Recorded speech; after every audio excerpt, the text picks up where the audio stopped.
Business leaders and intellectual business community, we come to the third segment of our discussions, is talking about Indonesia's advantages for multinationals. And we still have Mr. Yamazaki and Mr.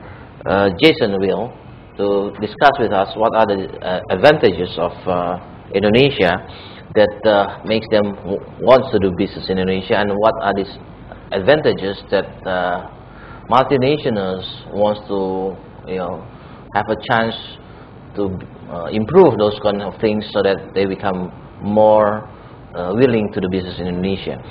So last discussion we talked about is the transparency issues and the legal systems in Indonesia, that somehow most foreigners feel that it's not too transparent. The transparency is not as expected, and the legal system is somehow confusing. And well, we can say that this must be fixed, but from operational point of view, when you compare with other countries, what are the the solution for this that you see the other countries doing it, that makes the system becomes more transparent and the legal system becomes less confusing? Maybe Jason can give us some ideas about this.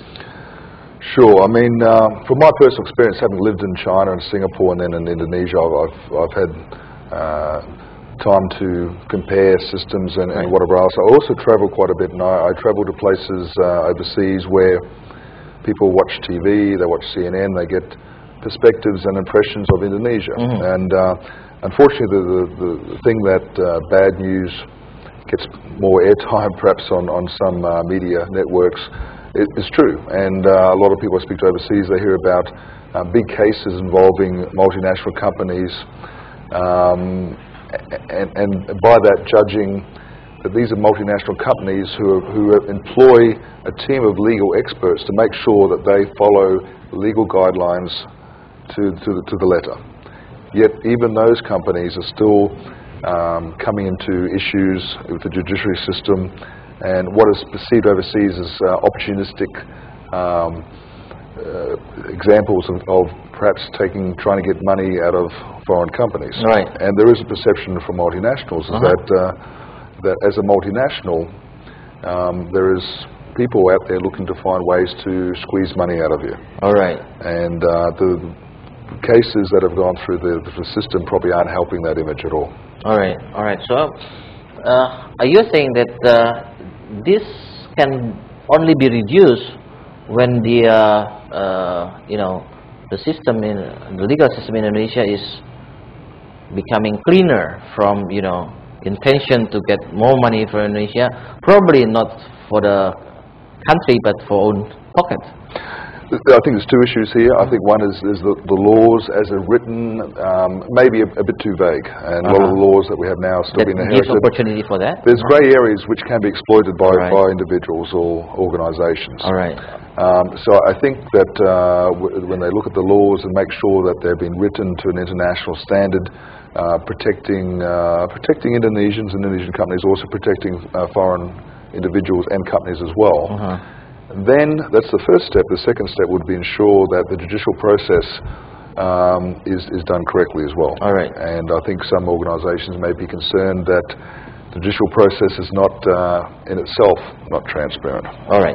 So from the countries that you've been experiencing with, which country do you think the best among availables that you have seen? China, Singapore? I guess you'd have to look at China as the example, where in the time that I was living there, as a foreign company coming in, they would go out of their way to welcome you, to make doing business easy for you. If you had any issues or concerns, those concerns were listened to and addressed. So it's a very smart, and that's been reflected in the economy, that multinationals have been feeling very comfortable about going into China, because they know that as a company investing money into that country, that they earn their respect out of that, and they're still very compliant. I mean, multinational companies are very compliant with local laws and whatever else. They just want to know that if there's an issue, it'll be dealt with in a fair manner. All right, good. So from the audience, JB, want to add something, JB? Please. Okay, I'll just give a few comments. First on the labor law, because we touched that subject a little bit earlier. Yep. I know that the labor law is a bit difficult and maybe a slowdown maybe for foreign investors. But I think overall it might be, it needs to be well managed. I think it's made on purpose to stop maybe abuse from employers towards employees, Right. which is good. But I think it also needs to be managed to abuse from the employees towards the employers. That's my comment on the labor law. All right. The legal aspects of legal certainty for foreign companies. I think there's a contractual issue that needs to be addressed. I would talk about the right of ownership for a foreigner, which is quite difficult in this country, which I think are things that also Indonesia could look into. I'll just take an example of in another life when I was working for government companies or organizations.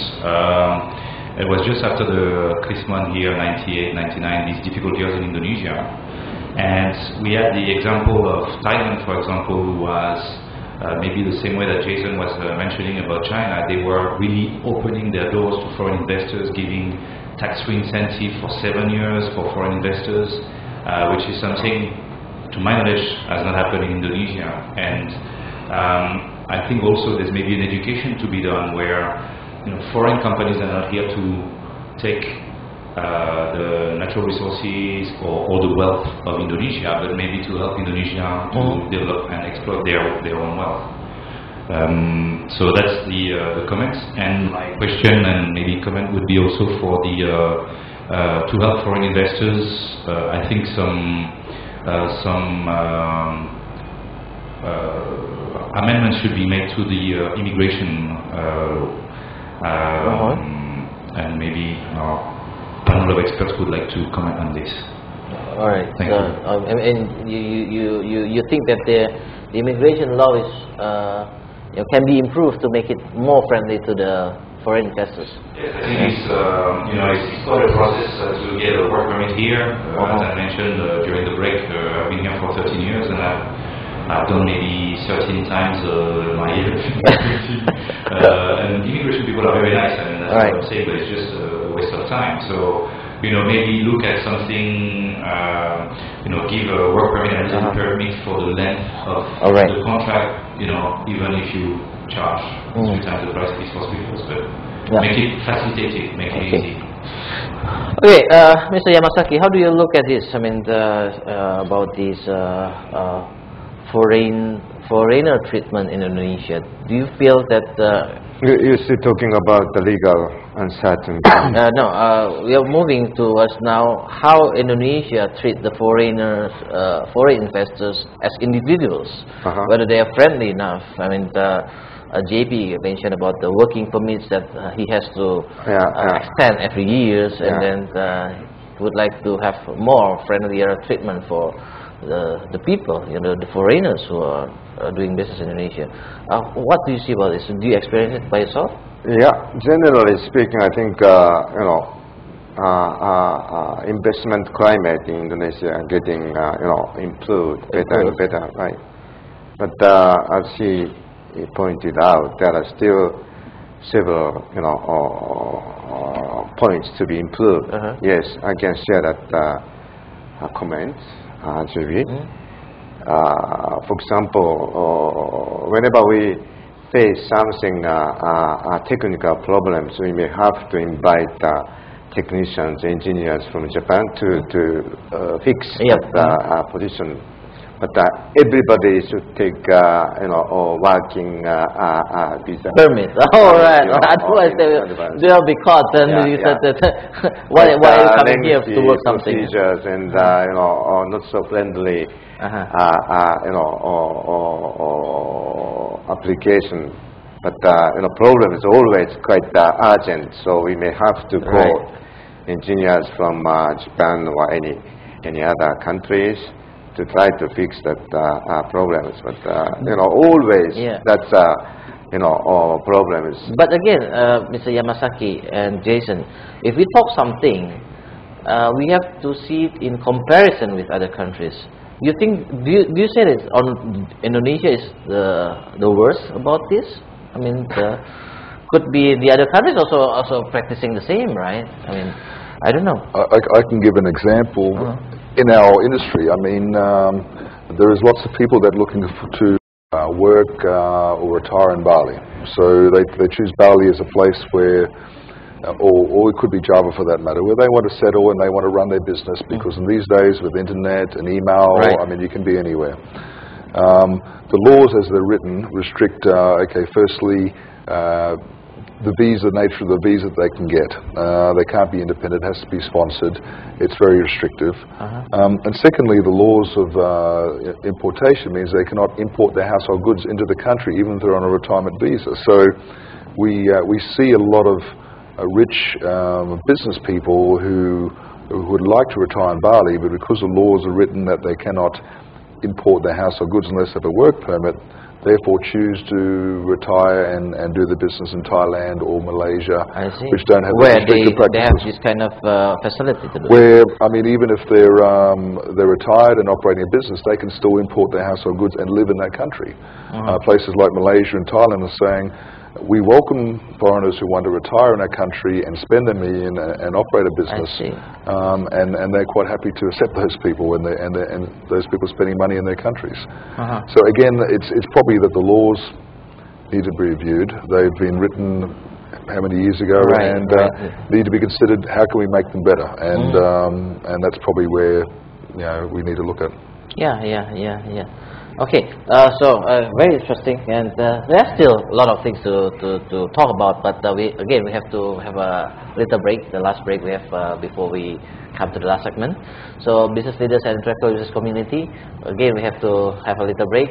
For you who wants to give comments, questions, please SMS to 0896 times 788. See you for the last segment next.